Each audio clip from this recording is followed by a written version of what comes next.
but Mandami is accepting all the criticisms, and I guess they said, just like a duck, that the water just roll right off of you. Don't even worry about them because they don't know what the hell they're talking about. And his people here in New York are very happy with him so far as being the mayor of New York. So he's already expecting to win a second term. He just got in office over a little over a year. So in his announcement there, he sounds like he is very happy about being able to whoever's going to run against him and stuff in the next election cycle and everything, he's probably going to beat him out. They're talking about that woman who, man, I forget the lady's name. She has a real screwed up name, but she won the primary there in New York in the 11th congressional district, I think it was. And she had some very, very nasty things to say about AIPAC and Israel. And they are really coming at her. Even some Democrats and stuff and everything are shooting at her real bad. Yeah, well, when you get a couple of million from APEC, hey, you got to do the job. Well, she said something bad about him. I have no idea what she said, but there are some folks and stuff out there who are very afraid of her and stuff right now that they may decide to try to run an independent candidate against her and stuff in the general election. Because they They anybody who got the wins 5 months ahead. anybody who wins the primaries and stuff in New York in those congressional districts in the city of New York, most of them are Democrats and they know they're going to win because no Republicans will run against them. But they're pretty afraid of it. That oh man, that old boy from Clinton's old days and stuff. He's one of them old dogs that they go back to every now and then and ask him about what's going on. That little motherfucker sat down there and talked big shit and everything about her. Hey, I don't. If she running, I don't need to be in the Democratic Party. Well, motherfucker, get your ass something, out. something is going on, man. And maybe you might understand it better than myself because I mean, when you in college and you read certain books and sort of kind of try to understand all of this socialism and capitalism and Marxism and all these different things that are going on politically, where people get ideologies from different sources that go back decades. And you would think that some people would be smart enough to come up with their own thinking. And there's nothing wrong with going back to president information and sort of kind of study their different things. But this is not rocket science, Ed. I'm sorry to say this. I was listening to the Chicago mayor, like you said, you was listening to the New York situation. And the first thing come out of his mouth is talking about American citizenship and things that the Haitians and what have you. And, it to me, it just dawns on me. I mean, it just makes me feel so angry. And when I say angry, not like outlandish, just really, red fire anger. But what I'm saying is that it's disappointing, I guess it would be. Because when I look at the black community, and let me tell you, I didn't talk to educated, uneducated people. I didn't talk to people that are, barely can read and what have you. But when you sit down and you talk to some of these people and have a serious conversation with these people, they know what's going on. Now, they might not participate in the socialization or the communications of a lot of people, but they know exactly what's going on.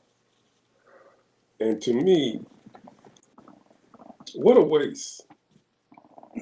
And what I mean by that, and let me just, what I mean by that is that there are so many smart people out there. I'm talking about common sense, wisdom, knowledge, experience, and what have you. Maybe not book education, maybe not, any semblance of articulation or what have you. But when you talk to these people, man, these people got a lot of wisdom. They see stuff. Because, like I said, every one of us have our genius in us. We all have our superpower. But what makes me upset, and I'm going to say this again, and this is my bottom line, when you don't invest in people and make things so that they can do things, that right there is the ultimate thing, and I'm going to switch gears here because we was going to talk about Africa. Well, I did a little study of some Sudan. And you don't really have to do a whole lot of big thinking about it, bro, because it ain't that simple. It ain't that complicated. It's almost like they took the playbook what the United States did to black folks. They got an organization out there and they call themselves the RSF. And they go around to all of these little villages and rob them. And some of these little villages, they mine for gold, they mine for minerals, they have livestock, and they go in there and take all their goods, and then they leave. Well, didn't they do that to a lot of black people in the late 1800s, 1900s? They just go to all around and they take their money and then they go on about their business because it's all about making the money. And then they have backers to do that. It's the EAU. They back them. And then you have this other, on the other side, they have the North and South or what have you, what they call it. And then they got this guy who's a general, and they have generals on both sides. They don't really have, to my knowledge, I didn't find any real leaders, but, these generals, that militarism and these people, they supply the military weapons and what have you. And they go around killing innocent people. That country, Ed, has a little more than 50 million people. They have a actual GDP of over $44 billion, but when it's accumulated, it goes up to as high as 126 billion. But yet you have people running around that they're not even providing food for some of these people because they have destroyed the country with military civil war. Over 12 million people have transported out of that country. They just don't have anywhere to stay because they're not investing in their people. And they got this thing, the Arabs, which some of these black folks think they're Arabic, and then you got these people that are Christians, and you got these people that are Muslims, and all that kind of stuff. So it's just a crazy thing, but it's all about money, resources. That country is rich in resources, material goods, minerals. This is what it's all about. Taking over the land. Who cares about the little babies dying and the women dying and they don't have adequate medical care and all that stuff? They don't care. Millions of people. Now you talking about genocide? That right there is genocide over there, bro. They talk about the Palestinians, man. You need to be talking about Sudan. Sudanese, man, have been going through. They started a new civil war in 2023, and it's been going on ever since. So this is ridiculous. I mean, I just look at those people. They're doing the same thing what these white racist people did to us. Take all our land, burn the towns all over the country because we were seceding. A lot of these people don't take much, man. You know, it don't really take a whole lot to be successful. You know, if you got the adequate stuff, you know, if you got livestock, you got a little land where you can farm and you can sell your goods and services. Don't take a lot and you be content.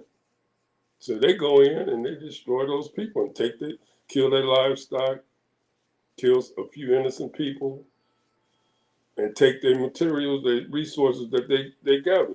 And you know, they do mining, and one of the main things too is the mining. They mine for gold. It's sad, bro. It's sad. I mean, it's really sad that the thing is that they do not put life as a premium. One of the most greatest resources that we have on this earth is people that can make something from nothing. But you got these people who go around who are basically, I guess you would call them bullies. You know, all they need, you know, give me some military equipment. You know, I can go around and I can, you know, chase them off the land. So it's sad, man. You know, it's not nothing complicated. You know, it's all about the money. And for whatever reason, I don't know why UAE is supplying these people and other people with money, you know, and they're going around killing each other up. Sudanians killing up Sudanians.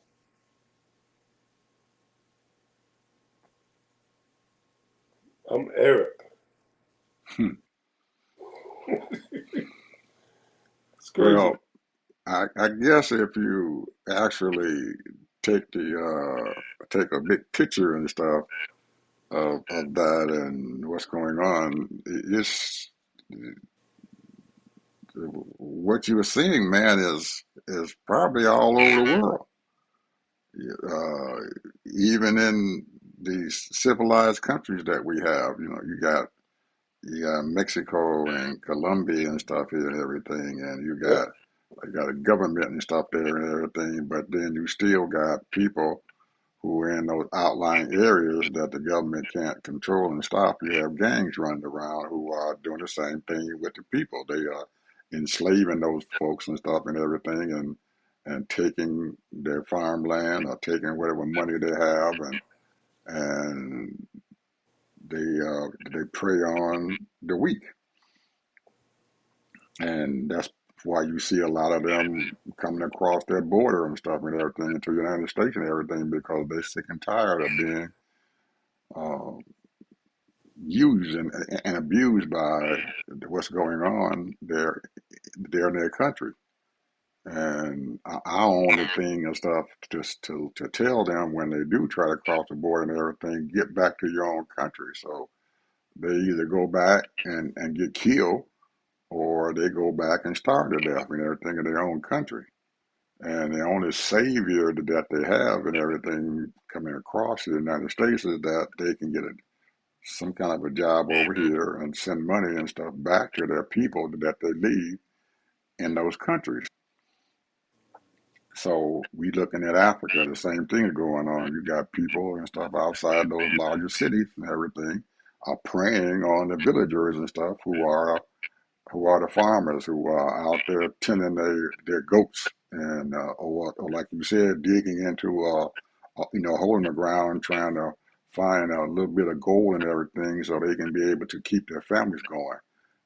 They don't have clean water. They don't have anything and stuff that's to take care of themselves. And the dry season and stuff and everything, they can't grow anything because all their crops and everything will die.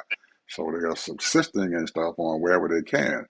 And the same thing is going on in the other countries. You look at Vietnam and places like that and everything. They were, man, they were before the Vietnam War and stuff. They had that stuff going on all the time. You had the Khmer Rouge or whatever it was over there and everything. They were preying on the weak farmers over there and taking their money and stuff and taking whatever.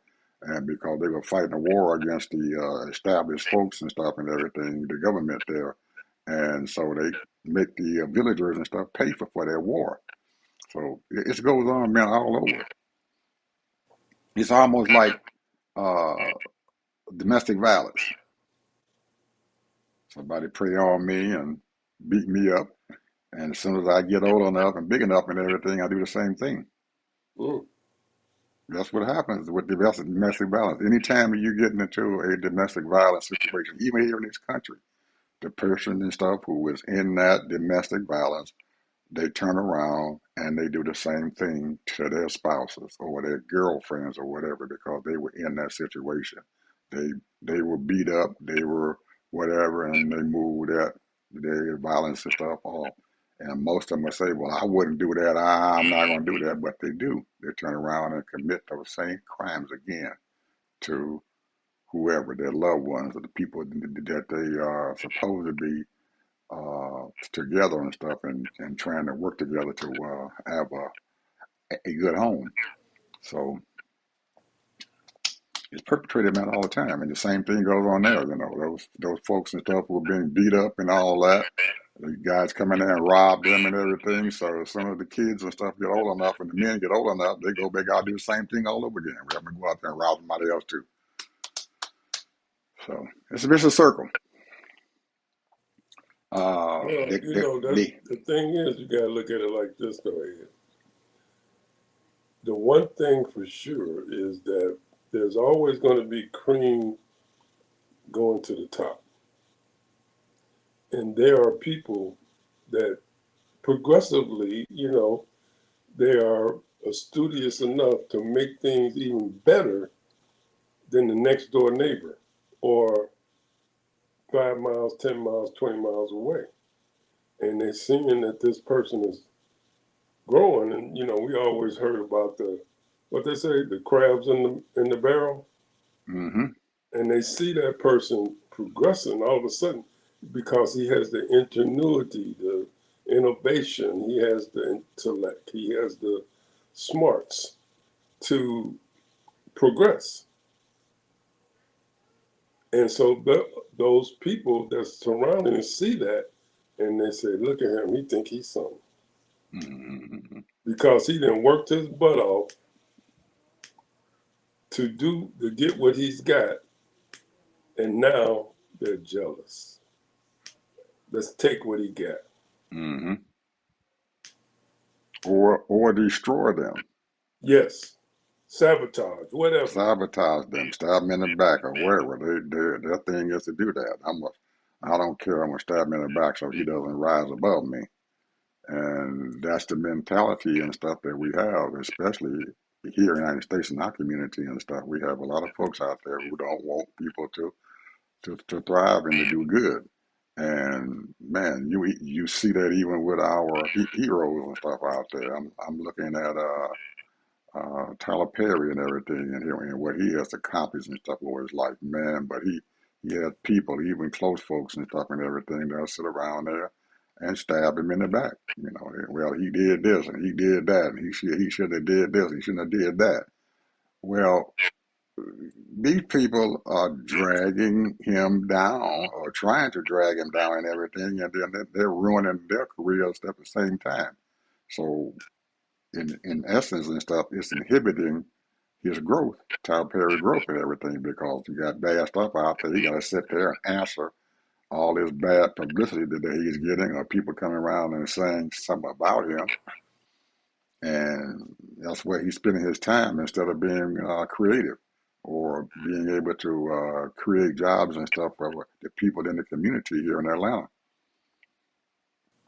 Because he does have a lot of people that he supports and stuff and everything here. He has a lot of big staff. He has a lot of crew people out there and stuff who working in the studios or whatever, and these people got jobs or whatever. And he got to sit there and deal with them and try to create more content, and you just can't do that. It slows your creativity down. And you, sometimes people will tell you something, and it's personal. That's between those two people. And even if you didn't like what that person and stuff says, it wasn't perpetrated upon you and stuff. You can always refuse it and say, "Hey, I can't do that." Some people have some things that you don't like them doing or whatever. They say something to you that you don't like.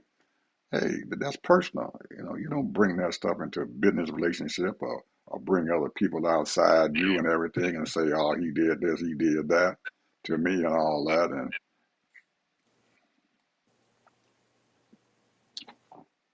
man, I don't know. I just can't see it. I look at that creativity that he brings out and everything, and I'm saying to myself, hey, some people say I don't like Madea. That's a whole and he got to defend himself being Madea. Well, that's his characterization and stuff there. That's him, and that is who built his empire. So we use things and stuff to build our empire. Some people might get stepped on. Hey, you get stepped on and stuff. I'm sorry. Might reach back one day and pull you back up. Say, hey man, here's some money, reach you back up. And then you got some people and everything that no matter what you do for them and everything, they still not gonna be right. So, oh man, It's a hard thing for a lot of people to accept themselves and where they absolutely. are. I mean, because they always think they should have done better. And I was listening to a young lady on the radio today, and a lot of times, people say, let's say I should do this today, but you don't do it. And then next thing you know, a year passed by. Dang, I should have did that. Blah blah blah. I should have went back to school or whatever the case may be. And But it's, five you years didn't. 5 years later, now it's 6 years, and now you say, "Oh man, I could have had my degree, or I could have had this, or I could have done that." And then next thing you know, 10 years fly by, and then you got a lot of regret, and you get upset with yourself, and then you get jealous or envious of somebody else who's done it. I look at it like this, and I can say to myself, I wanted to get me an MBA, and I had the opportunity to get an MBA for free. I had an opportunity to play overseas. But the point is, you can't live off of that and say, I had the opportunity, but I didn't take advantage of it because that was the decision that I made. No, I'm not going overseas. No, I'm not going to get an MBA. I don't want, I want to, but I don't want to do it because blah, blah, blah. Whatever the reason I made at the time. But the point is that you got to live with your decisions, your choice. You made that decision to not get your college degree or not do what you said you wanted to do. So therefore, hey, live with it and forgive yourself if you feel you made a mistake. But just because somebody else went and got a whatever they got and they accomplished great things with it, don't mean you would have done it. Because maybe that's not your lane, bro. When I look at when you look at the greatest high school person that ever came out of high school, and it's not Kobe Bryant, it's LeBron James. And Kobe Bryant was great, but and as far as I'm concerned, I'm always gonna put Kobe over LeBron just because of Kobe. But I'm just saying, LeBron is the greatest high school player that ever came out of high school to the NBA, and he came out. But there's a lot of people that are jealous of him, bro. That man is worth $1.5 billion, and he's still playing at 42. So there's a lot of people hate on him for no reason. Then with one wife, ain't never had a controversy. He gives millions and millions of dollars away to help people, but they don't like him because he got a bad hairline. They They still, don't like him. no matter what he does, it's still not enough. It don't Yeah, matter. No matter. you can't satisfy our folks. Well, it ain't, you can't satisfy no folks. There's a lot of white folks hating on him too, bro. Mm. You Well, ought to see they still they are folks too some of because those texts. they are folks too because they in the mix and stuff with him. They sitting there sucking off of his tit because he not only has black people that he deals with and everything, he has white folks he deals with too who living off of him. Their livelihoods is dependent upon LeBron James and what he does. His financial guy and stuff, probably some white dude somewhere and everything who investing his money and stuff for him You and know doing what all I kind of found out stuff. last night? I was just curious because me and my wife sitting down watching news and stuff, and we was talking, and I was saying, and I don't know what made me say this. I said, I wonder how many books have been written by about Donald Trump. Can you take a guess, Ed? I'd say probably about 50 or 60. 30,000. Whoa. 30,000 books have been written about Donald Trump. Whoa. People are the TV, books, internet is making millions off of Donald Trump. I dare say billions. Because if you Well, ever notice, that's all they talk about. if he got to pay that woman Jean Carroll, the Supreme Court told him he got to pay that woman. What, $5 million? That's chump change, bro. Yeah, well, no, she got more than that. That was 80 some million dollars that he owed her.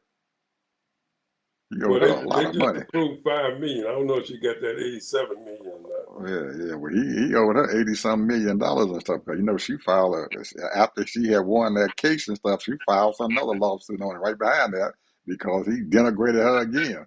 And they get and the court went to the court and they gave and It's they said, still "Oh, chump change for him now, man. That man worth over $8 billion now. 10 billion. Ted, Ted, he ain't paid her. He ain't paid her. He's still fighting her. He hasn't paid her. He hasn't paid that daggone bill and stuff that he owes for that lawsuit that Miss James and stuff filed there in New York. He still owe that money, and he's supposed to be worth all that money, and he can't pay 300 what 480 some $1 million that he owed them. He can't pay that. She getting ready to come in and put a brick on the daggone Trump Tower there in New York if he don't come out there and pay that money. If you're worth $8 billion, Ted, why can't you pay 480 million? I agree. That doesn't make any sense. Or Eugene Carroll, he owed 87. Pay her $87 million. If you worth $8 billion, hell, you make that shit in a month. You make that back in a month. Doesn't make any sense to me. I don't understand why he did that. And he's got to be paying attorney fees and stuff and everything. That shit's piling up. Maybe he ain't paying them either. Because he know not to pay an attorney in a minute. Smart enough attorney, you get your money up front. You get your money up front. And when you're talking with Trump, get your money up front. If you're an attorney for it, get it up front. Because he ain't going, he hard pay master. There's a lot of books up there. A lot of books. A lot of books. 30,000 books. That's a lot of books, man, about one person. I had to bring up two other things and stuff that bothered me. The day that President Obama was opening up his his library, his presidential Obama Presidential Center. Fox News in Chicago did an interview with this white man outside of the center right before the daggone thing started. This guy was a subcontractor inside of the presidential center. And for some reason or another, his whoever contracted him to do the work didn't pay him his money. They owed him $3 million or $3 or $4 million and stuff, and they didn't pay him. So they sitting out in front of the Obama Presidential Center doing an interview and stuff, telling them that Obama ain't shit because he ain't paid the subcontractor. Now, Ted, Are the we stupid? man, the man is a subcontractor. He ain't the I said. contractor. I guess he must think that we stupid. No, Fox News think we stupid because they the ones that had him out there.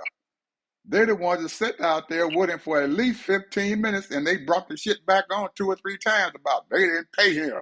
They owe him some money. He done lost all of his employees. He can't even pay his employees. They owe him some money. He a subcontractor for a job, a plumbing job that was done inside the presidential cell.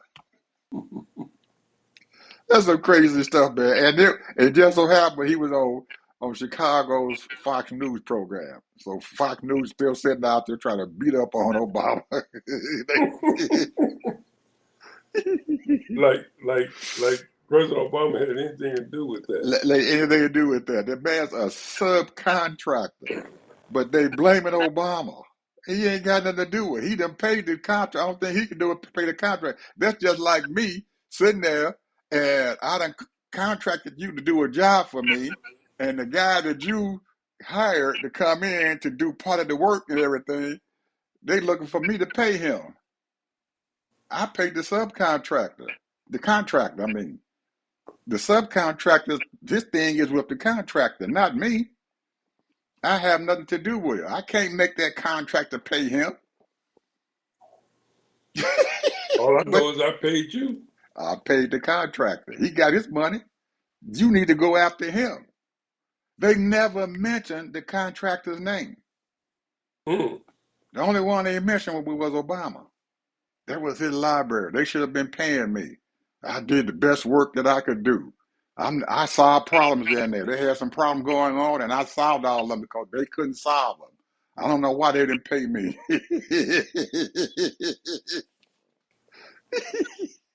Well, most of the American people know better.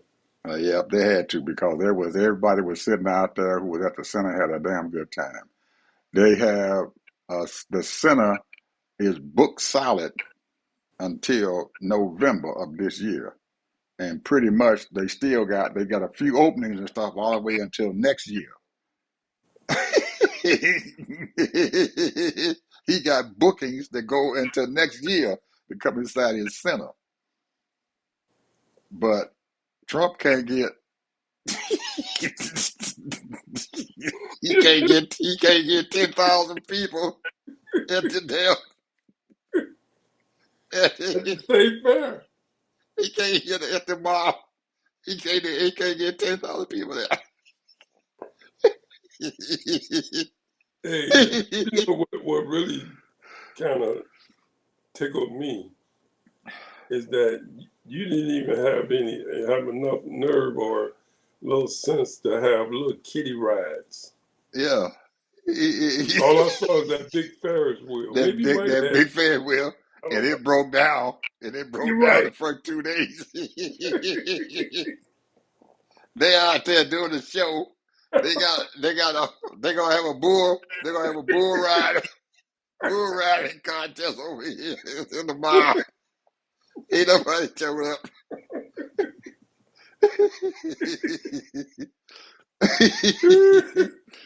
Oh man, they got the Secretary of the Interior or something debating a 10-year-old kid about.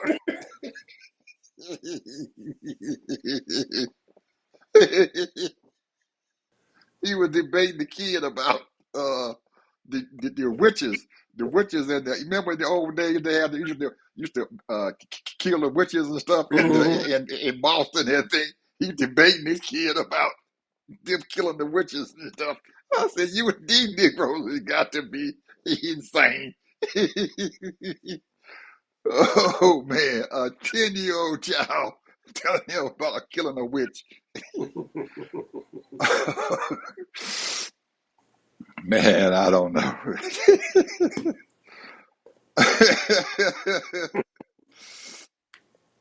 Yes, man, I don't know. We gonna get out of this thing, man, because most of us are doing things.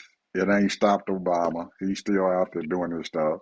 This fucker sit down there. They calling her a man. It ain't stopping Miss Obama. She went out there and she doing her thing, and nobody out there is feeling any different about her. Only thing they doing is trying to figure out why this man would even say anything like that, and trying to figure out what to do and everything. And she's sitting out there doing her own thing. Just leave them alone. They would cut their own throat. And some of these people tell me she ought to sue him.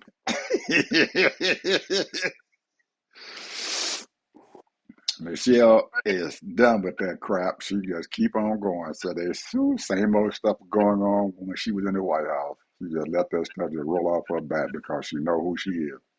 You don't let that stuff bother you. Just keep going. And you can tell other people are seeing that, and they are. She probably got even more famous behind that mess. Oh man, these people are something else here. They try to denigrate us, try to drag us down, but they cannot do it. They cannot do it. They can't bring us down. We're gonna keep going. And Well, it's coming from everywhere, Ed, because you talking centuries of denigrating us in every kind of way. With the all these little black faces. It goes back way back, and lazy and unintelligent and all kinds of things. Now, of all our people, geniuses, I mean, in their own right, yeah. But the point is that there are people that don't have book learning. There are people that don't have certain skills. There are people that are not a profession, that don't have a profession. But the point is that when you mark a people as ghetto, I'll never forget my mama almost slapped me down and out of the chair. Don't you ever say you from the ghetto. you know, the thing is that they even made songs about ghetto, you know, because, we know the real ghetto was in New York. And, where they allowed these Jewish people, which they turned the boat down, and then eventually they allowed them to come, you know, and they gave them these apartment complexes to live in. And they lived as they were living in ghetto surroundings. It was the Jewish people. We weren't even allowed in the cities that much back then. We were living in the South. We were sharecropping. We were doing everything we can, being a butler and being maids and what have you, you know, serving our former masters. And these people came over on the boat, and they was trying to make it. They was running from whatever they was running from at the time, and came to New York and spread it out. There's only about 5 to 6 million Jews in this country, but they were living in ghetto surroundings. I mean, poverty, bro. And now look at them. Look how they rose up. they hung together. They hung together and they made sure that everybody in their family had a job. Their philosophy was you put your people in business at least 2 or 3 times. You put them Yeah, in business one time, they fail. You put them back in business again and everything. And after the third time that they fail, then you let them go. But most of the time, by the time they get to that third try and everything, they done learn what they did wrong, and they out there making money. And making then money. they bring the next one up. They bring the next one up. They bring the next one up, and all of them are making money. You're working with me. You're working over there, and they were involved and stuff in that black diamond business and stuff and everything. They were bringing diamonds and jewelry and stuff here into the United States and stuff through illegal mining in Africa, especially South Africa. They They became would. they, they became jury experts, They became jewelry diamond experts. experts. Experts. They were making jewelry. They were bringing all kind of stuff, and they were making big money off their jewelry. You go into any of those African countries. You talking about Africa and stuff now. You go to any one of those African countries, they have in the capital and stuff. Each one of those countries and stuff, they have a kind of a mercantile exchange area and stuff there, where all the folks and stuff from either uh, Dutch, the Dutch up there in or either France or England, they all have their little offices and stuff there, and they are the ones who control the gold and the diamonds and stuff that come out of those countries. Yeah, You can't get those precious metals and stuff out of the country until those folks over there, them white people, tell them it's okay to bring it out. And the government and stuff allows them to pay them money for they go. That's how tough they were with them, and that's why they trying to kill Ibrahim Traore because he cut that place out. We ain't have no more of these people over here in our land. That money, that gold and them diamonds coming out of those mines belong to the people of Burkina Faso. And he made sure of that and kicked them folks out of his daggone country. And man, them folks were pissed at him. They done already tried to assassinate him 3 different times because he done took that money away from him, big money.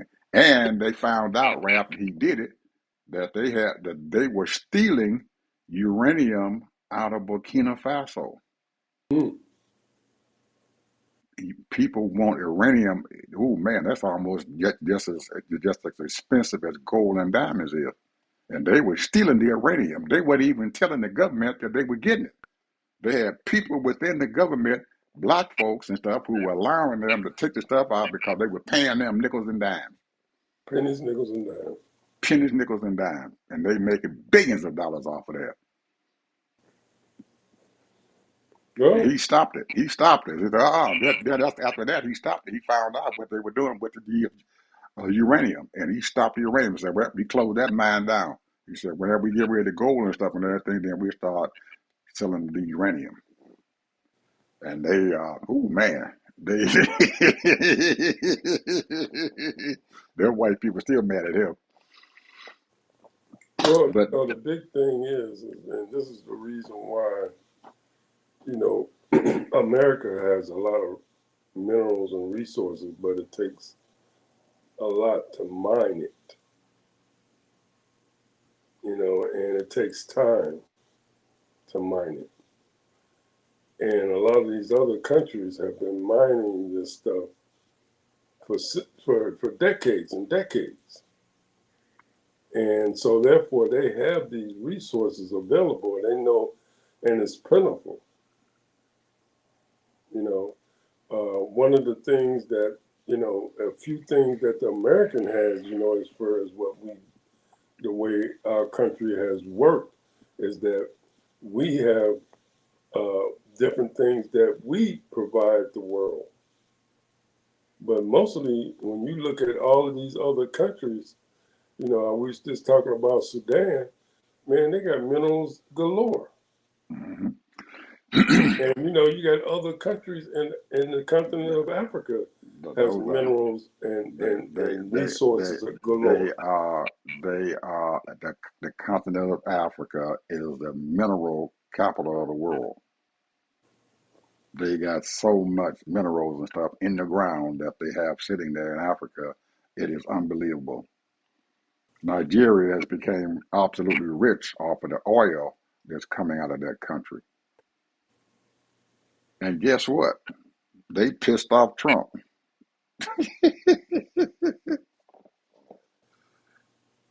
They were bringing the farmers here in the United States were bringing grain, corn, and wheat into Burkina Faso. And Dryway, who was the president and stuff and everything, said, "No, we're going to start growing our own stuff." So he brought water and stuff in there. He got canals of water coming in, and he started irrigating these folks' fields and stuff, and they started producing their own grain. So they told the United States, "Don't send no more of your grain over here. We don't want it." But Trump said, "We don't. You gonna take our grain?" And they sent the grain over there, and they left the grain in them ships and stuff, and they're gonna cargo ship, and it spoiled. Mm. He got pissed at him. They told him, "Don't send it over here. We got our own. We irrigating our own fields. Our own farmers are producing the grain that we need, the potatoes and stuff that we need." And he told them, "You're gonna take this because we need that gold coming out of that ground." You know, one of the things that when I used to study Africa, the continent of Africa, and I always used to think, how come they don't unite? You know, and have a united Africa. Well, you're talking a billion people, and each one of those 54 countries, they have their own whatever kings, prime ministers, presidents, and these people have taken some of the white man's money. Some of it. You know, some of them, Go not ahead. all. I Yeah. mean, I'm not going to say all of them, but they have taken the white man's money and sold themselves out. And some of these people, and when I say white man, I'm talking about these people, these oligarchs or these multi-billionaires, millionaires, and they have built a lot of their cities up pretty nicely. But they don't have control of the money that's flowing. And they use a lot of those African people just like they use black people here. Mm-hmm. So the point is that we and this is the ultimate thing because white folks do the same thing. They steal money, they do this, they do all kind of shit, just like the African people, just like anybody else. You know, where there's money, they're gonna try to rob it or take it or steal it or whatever. And the thing is that the problem is that they can't seem to establish a banking system that is legitimate and try to be above board where they can distribute capital. Because the one thing that continent needs to have is a banking system, which the United States has. You know, you're talking about the central bank. You know, the whole, particularly, I'm not saying the whole world, but a lot of, there's like 13 or 15 central banks that run the world, that distribute the money. Well, Africa, the continent of Africa, only a certain participants that's involved in that. And then it's only limited to them They to, were afraid. as far as actual capital invested. They were So, afraid. yeah, so the point is that, you know, somehow they have to come up with a banking system where people can put their money into and where people can have a legitimate uh, They system where they can borrow money to make they money. they are trying to do that, Ted, but the International Monetary Fund and stuff, and also your big banks and stuff, especially the United States, is stopping them. They are, in essence and stuff, threatening these folks, these banks and stuff and everything, because they need the capital from these banks to keep themselves going. Yeah, And that's what has happened. They've been afraid to do it. Last year, Ghana did something and everything that was unheard of. The people in the whole in the country of Ghana were so upset with their bank president there of the Bank of Ghana that he had told the American folks and stuff, we don't give a crap and stuff. We're gonna do our own money things and stuff here in Ghana. And that bank almost went belly up, man. They put so much pressure on them, it was a crying shame. But they finally got through and everything because they got some of the other countries out there and everything to back them up. So they're trying now to get their own banking system. And one thing that came up, the BRICS countries saved them. Just so happened the BRICS came in there and saved them. Said, we're trying to get rid of this SWIFT banking system and stuff that the United States could control. So they came in, the BRICS folks came in there and saved the Ghanaian bank. So we're going to back you up. Don't worry about it. And that's the only thing that saved them. Other than that, they were going to break that Ghanaian bank. It was a mess going on, man. It was a real mess going on. It well, almost the thing is that what really makes a bank, when you think about it, it's deposits. right. And those deposits and stuff came from outside the country. The United States kept them afloat.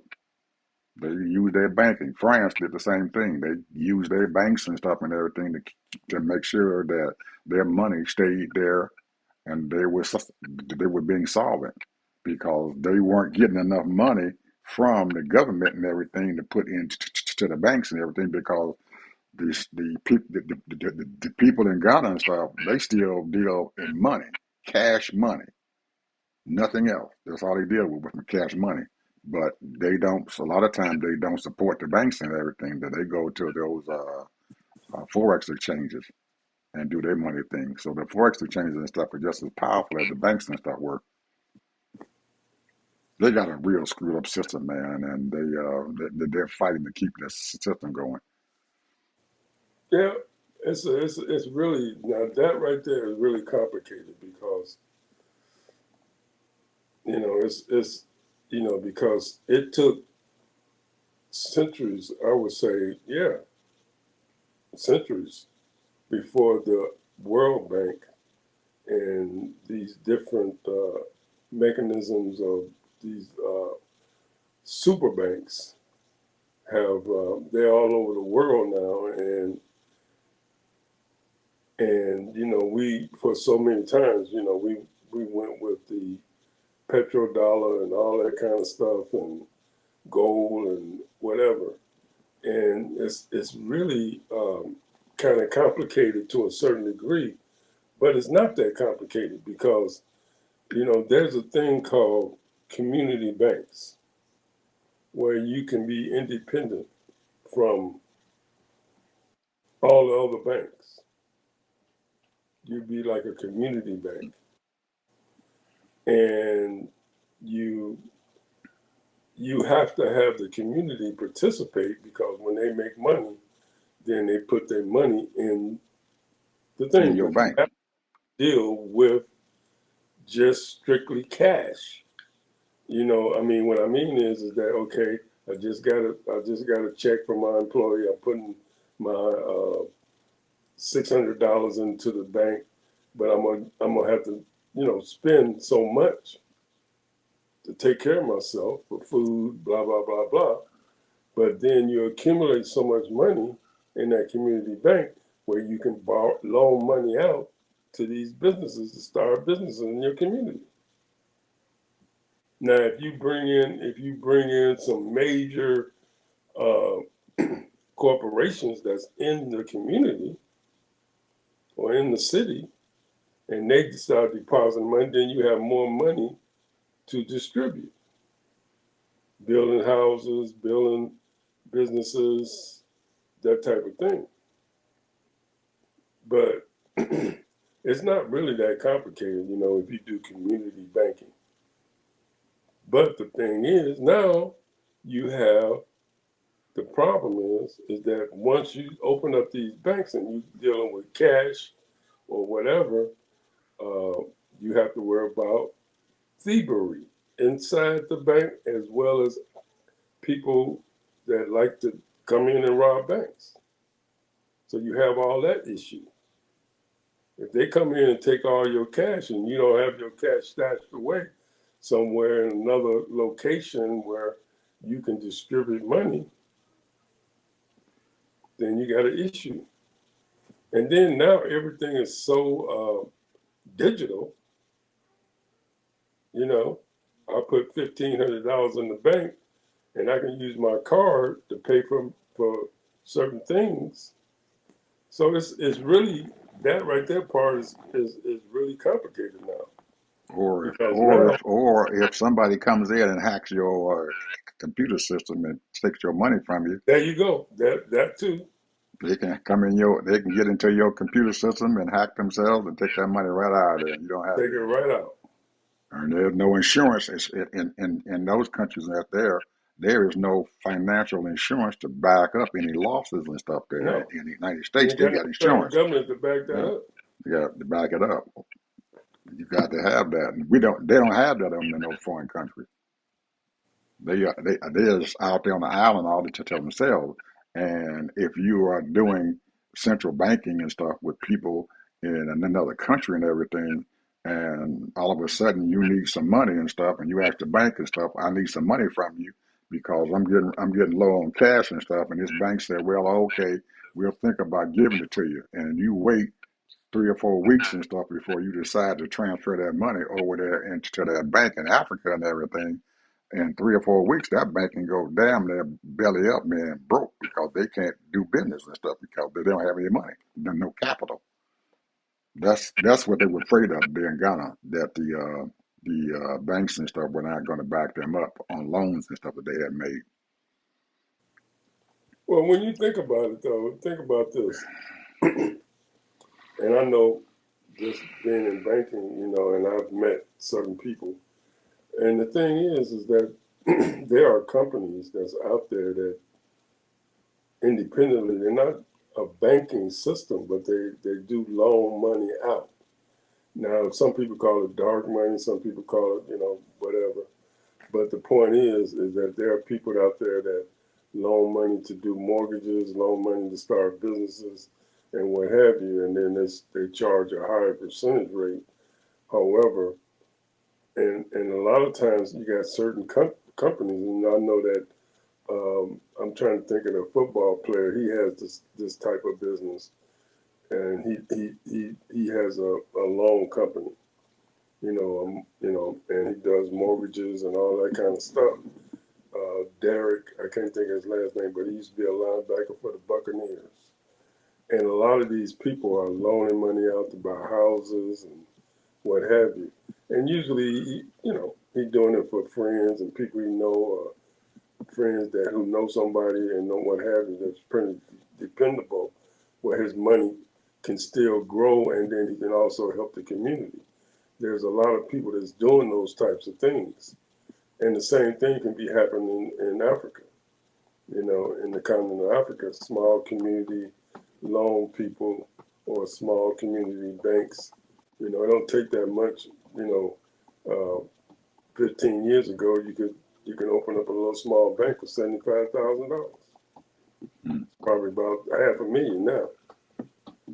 But the point is that you have to have capital. If you want to be a capitalist, you have to have capital. Okay, And that, brother. Final word. We done shot through this hour, man, so quick as a crying shame. well, my last word is this: is that we was talking about the continent of Africa in general, and some Pacifics, but we don't really know the whole story because, you know, um, when you think about it, when you're talking about 12 million people have been displaced, in Sudan, and a couple of million has already been gone to other countries. And like you said earlier, there are other countries that is in the same situation. So we talking at least, and I'm just doing a low ball of 50 to 60 million people have been displaced in the world, maybe 100 million. We got 8 billion people in this world, and we probably talking millions and millions of people that have been ran out of their own homeland. And for some reason, we don't know where to put these people. We don't know where to do, certain things. There's more cities that need to be built. There's more towns that need to be built and all of that and there are people that's willing and able to work, but they're not providing the capital to get it done, to help these people. Instead, these people are living in tents. They're homeless, jobless. And people can always get married and have babies and continue, regardless what condition they're in. Absolutely. Only thing they got left to do is go in the bedroom. That's it. That's it, bro. I'm gonna go in the bedroom. Come on, mom, I'm And going when in the that bedroom. They first go in the baby, I bedroom. don't care how much money you got, how much money you You gotta don't have. make them. The first thing you Yeah, do, hey, I gotta take care of my babies. yeah, man. Well, anyway, people, we're getting close to the 4th of July. I hope you guys are sitting out there trying to put together some kind of form of a celebration and stuff for your family and everybody. So I know we are. We're thinking about doing some things here where we at and everything. So I hope you guys and stuff out there are thinking about doing something celebration. We can't let that that yellowhead summer gun in that White House and stuff rain on our parade here. This our country. This our 250 years. It's not his. It's our shit. Like I said, I think this our shit. Get you. Oh man. Talk to you guys later. Bye bye. Have a good day.